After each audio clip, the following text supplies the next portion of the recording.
de monde. C'est vrai que vous êtes suivis, il y a du monde. Moi, Sébastien Timonier, on m'appelle Tim ici. Et je bosse pour Marlink, donc je m'occupe des Iritrack.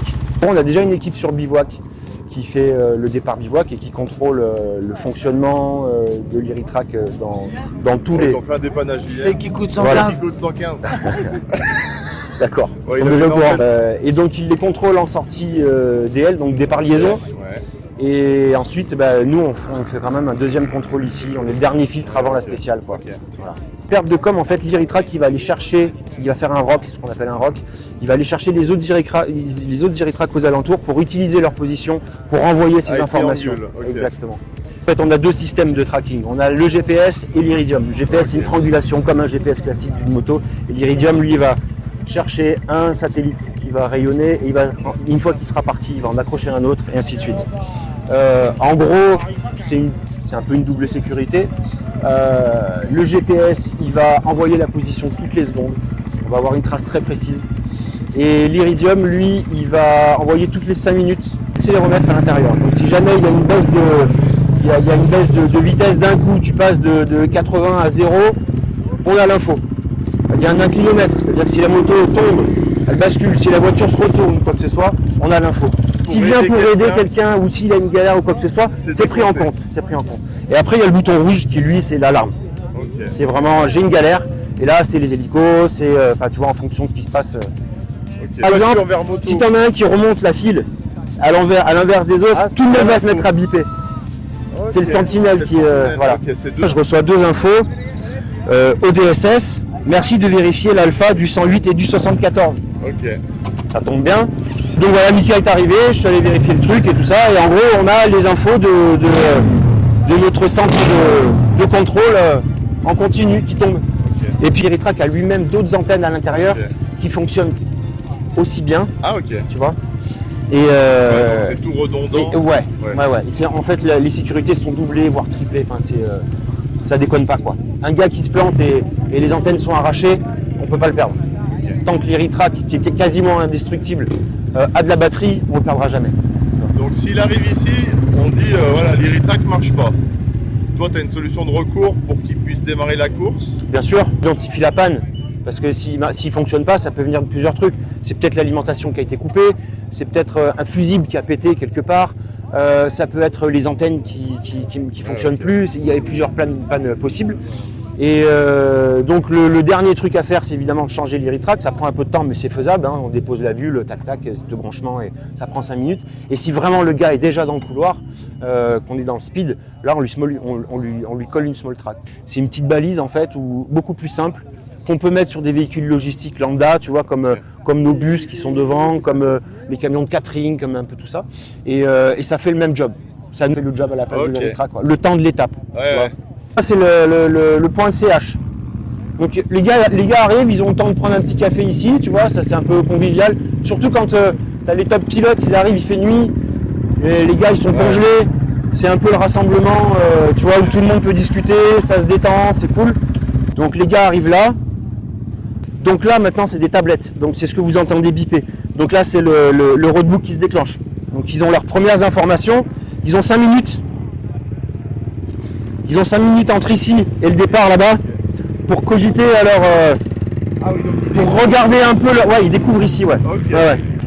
Bonjour. Là on a mes champions, ERTF. La tablette bête de course, celle-ci là. Donc c'est à ce point-là qu'ils découvrent leur roadbook pour la journée. Ouais, tu vas voir, quand ils vont avancer, ça va biper. Et quand ils bipent, le roadbook il s'ouvre là. Et ils peuvent le checker de là jusqu'au départ. Ok. Donc à partir de là, après ils ont 5 minutes pour aller à la ligne de départ. Ouais. C'est ça. Et être. On va y aller. Ouais, ok. Lui dans le bus, c'est mon voisin du dessus. Dans les couchettes. On va aller. Ouais, tiens, ils sont là les bus. Vous voulez regarder l'intérieur des bus? Ouais. On est pas mal. Ouais. Au début, on avait des bus couchettes, tu sais, juste avec les sièges qui s'allongent un peu, tu vois. Et là, pour dormir, c'est très compliqué parce que si t'es à côté d'un ronfleur, t'es à 5 cm de. 1m80 ? Non, je crois qu'il y a 2 mètres. Ah, ok. Ouais, je crois qu'il y a 2 mètres. Bon, après, faut pouvoir te glisser dans ton truc, quoi. Et là, voilà, on a 5 fauteuils pour pouvoir voir. On nous voit pas de l'extérieur. Ah non, c'est. Et ouais, c'est pas mal. Ouais, franchement, c'est pas mal. C'est pas mal. Confort, c'est cool. En gros, On arrive au point DSS dans la nuit, par le soir, on trouve le point précis. En fait, les précurseurs du Dakar posent en général des repères. De toute façon, on a le point GPS, hein, mais ils nous mettent par exemple un caillou, tu vois, pour dire ici, ça va être l'arche de départ. Tu vois. Donc les gars qu'on va aller voir là, ils s'occupent d'installer, les gars de la promotion, ils s'occupent d'installer, et du sportif évidemment, d'installer toutes les banderoles, l'arche, les flammes, toute la promo, toute la com de... Ça c'est quoi, la veille? Ouais, alors non, ça se fait là, le matin dans la nuit. On se lève à 4h du mat, entre 4h et 4h30. Toute la machine se met en branle. Il y a tout le matos qui est sorti, les tentes qui sont montées.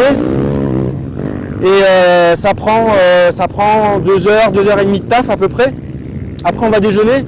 Donc on a le luxe depuis quelques années d'avoir un camion catering qui nous suit avec un cuistot, un vrai cuistot, qui nous fait notre petit déj, mais de ouf, super bon, et qui nous fait le repas du soir. Donc voilà, là on est arrivé à la ligne de départ. Voilà, donc Charles qui bosse, qui s'occupe de la promotion. Donc ce que je vous disais, l'installation de tout le matériel, toute la logistique avec notre ami Thibaut qui est en pleine forme. Après là, tu as le sportif. Ok. Qui eux vont s'occuper, qui eux sont en direct, voilà. Ils sont en direct avec Papa Charlie.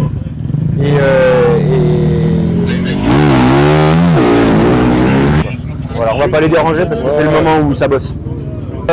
Une fois qu'on a déjeuné, il est 6h, 6h30. Les départs en général, de toute façon, ils peuvent pas rouler tant qu'il fait pas jour. Donc les premiers, les top pilotes, ils partent au lever du soleil.